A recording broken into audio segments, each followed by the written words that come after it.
I just want to freshly tackle this with you, this moment in America and where we go from here. It's a profound moment. I keep thinking about an image I saw years ago of Lady Liberty shedding a tear because we're hurting. The country's hurting right now. Axios writes that conservatives are now plotting revenge. Here's the way Mike Allen writes it over at Axios. A profound sense of rage and an insatiable thirst for revenge is permeating virtually every corner of the Republican Party following former President Trump's historic conviction.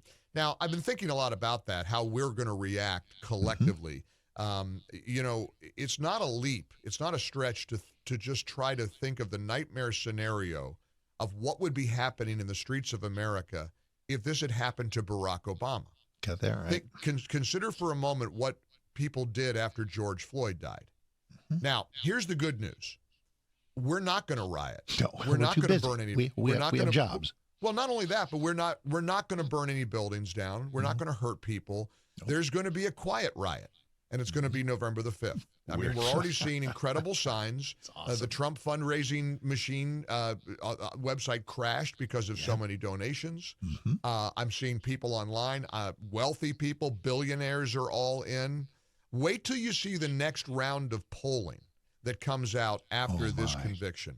You wait and see. I mean, it's an awful nightmare and a historically dark chapter in America's history, but we have more power at the ballot box than a million Judge Mershans. Correct. And we can deliver a verdict on November 5th with a finality and force that no appeals court can match. The appeal's going to work out fine. I really do feel strongly about that.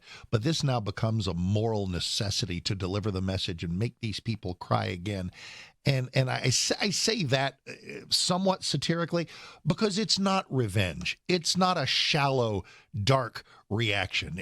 We have a sense of righteous indignation that something wrong has happened and we're going to make it right. Not to make people suffer that we don't like, but to make a country better that we love. That's what drives me. That's what I think is going to drive the Trump victory.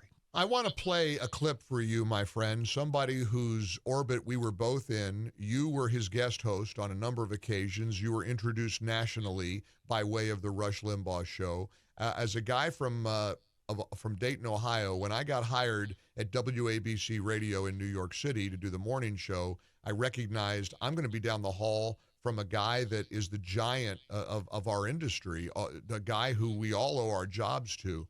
Shortly before he died, he had a little 1-minute monologue about yesterday. This is almost from the grave. This is a posthumous message from the late, great Rush Limbaugh that I believe applies to yesterday's travesty of justice perfectly. I know they desperately want Trump gone, and I know that they desperately want it codified, that Trump cannot run again, because make no mistake, they remain scared to death of you, and they remain scared to death of Trump. Trump, 75 million, 80 million votes. And I'm going to tell you, you're not going anywhere. Even if Trump does, you're not. They can't separate you from Trump. And more importantly, they can't separate you from the ideas. They can't separate you from MAGA. They can't separate you from Make America Great Again, which I think remains one of our big campaign strengths going forward. They believe that they can destroy this bond that exists between you and Trump if they somehow make Trump look bad, make Trump look like a reprobate, embarrass you about Trump. They can't do it because you came before Trump. Mark, how beautiful is that? Oh, Mike, I can see cars pulling over. We're not going anywhere. No, we're not. Rush passed on February 17th of 2021, and I think about him constantly and what Rush shows would sound like, and they would sound exactly like that. So thank you for giving us the next best thing. Also, the next best thing is guys like you and me.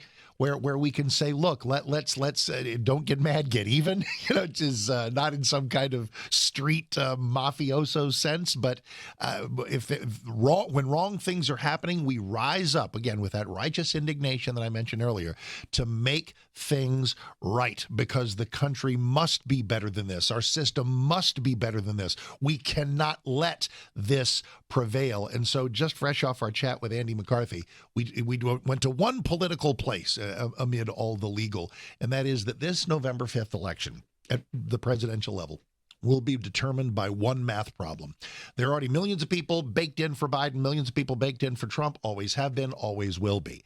In the middle, I don't necessarily mean the ideologically mushy middle of somebody flipping a coin and going, Biden, Trump, but which is the larger motivating force? The number of voters who are now kind of going, ooh, that's icky at the notion of a felony conviction, can't vote for a felon, and I guess those people exist, or the other number, and that is people who are sort of sitting on the fence, maybe just not as ideological as you or me, but they see this, they sense that it's wrong, and they say, I'm not going to let this stand, and they become Trump voters. What do you think? Oh, I don't think you can even begin to calculate the amount of rage and anger that Americans are having over this, and we need to be paying attention to the people spiking the football, the never Trumpers who are sitting back smirking, thinking that they finally got him. They're wrong, and they're gonna pay a heavy price in terms of their reputation. They're gonna pay a heavy price in terms of their credibility. I mean, we people say things like, well, when do we fight fire with fire? How do we get revenge? Trump said it perfectly a couple of weeks ago. Yep. Revenge comes November the 5th. Right. The election is your retribution. And he means that. It's not, because, and I'll say it 5 times, I'm sorry, that it's not driven by revenge or retribution. It is when something is wrong, it needs to be made right. And we have the power to make something right. Not just legally and in terms of messaging, but in our country.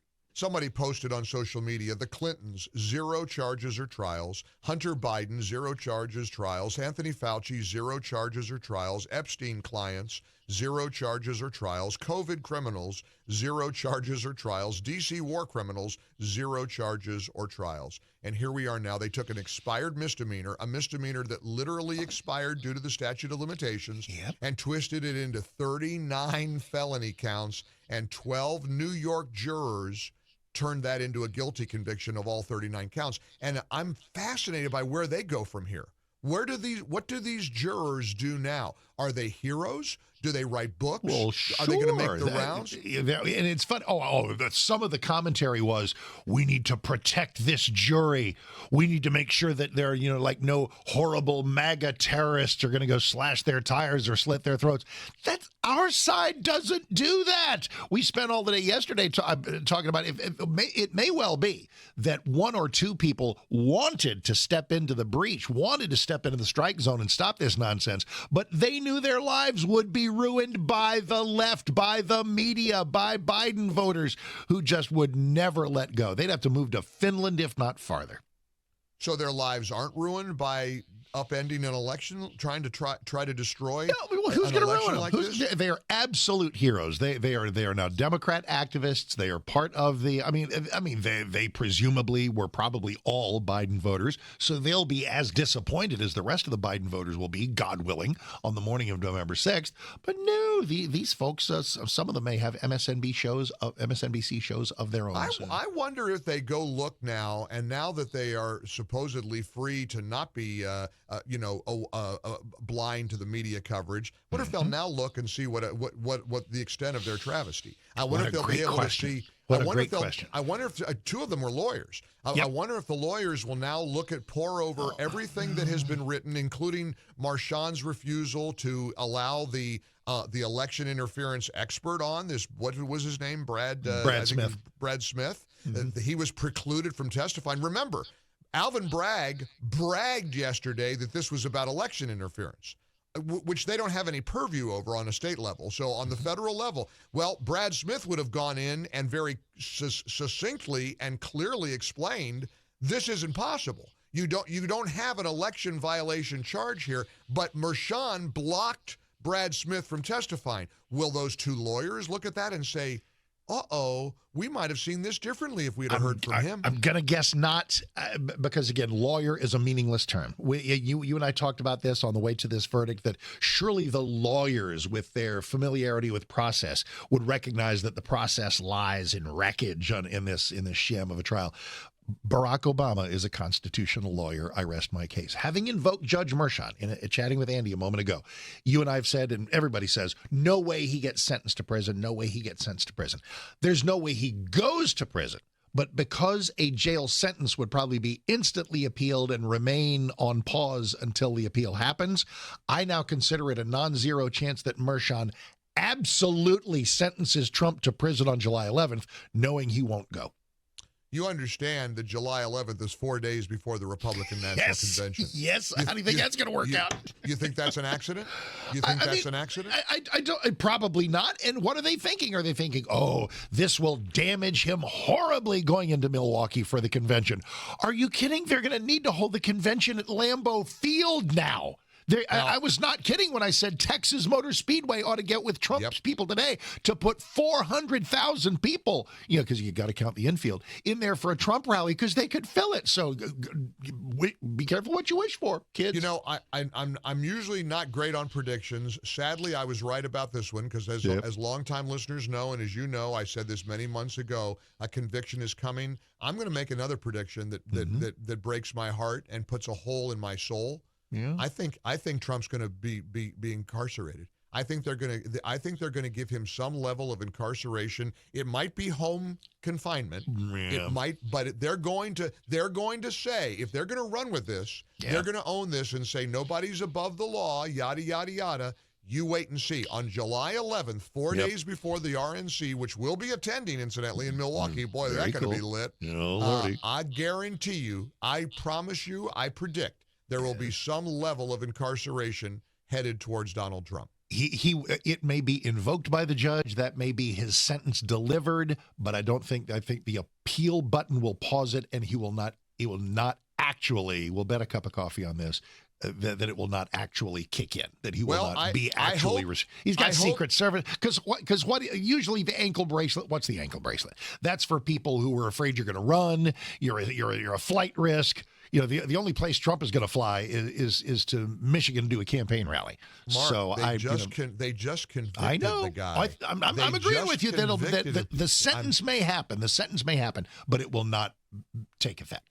House arrest. You wait and see. House arrest. They're gonna brag about this, and they're gonna say, look what we did. I hope and pray I'm wrong. But to complete your prediction, you actually think not only will house arrest be delivered, but that it will not be paused, that he will actually be technically confined by it for the days to follow. Yes. That's your prediction? Okay. I do. Right. Yep. I don't think and again, I hope and pray I'm wrong. Cup of coffee. But then again, I hope and prayed I was wrong about him being convicted yesterday, and I was right. So I hope and pray. I hope and pray we're right. I hope and pray we are right. I don't want to speak for you, but if we got 4 months and a handful of days, if this election were today, it would be a landslide for the ages. It would be a Johnson, Goldwater, Reagan, Mondale style landslide if it were today.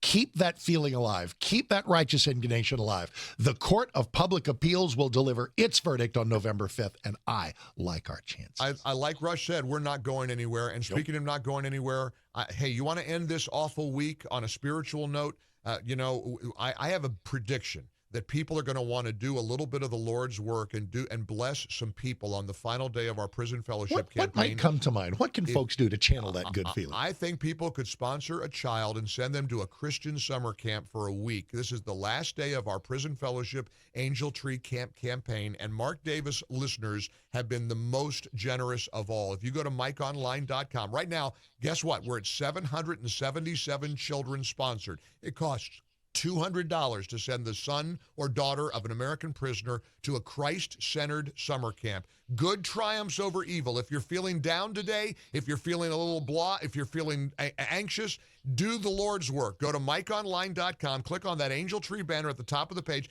I'll bet we hit 1,000 kids today, Mark.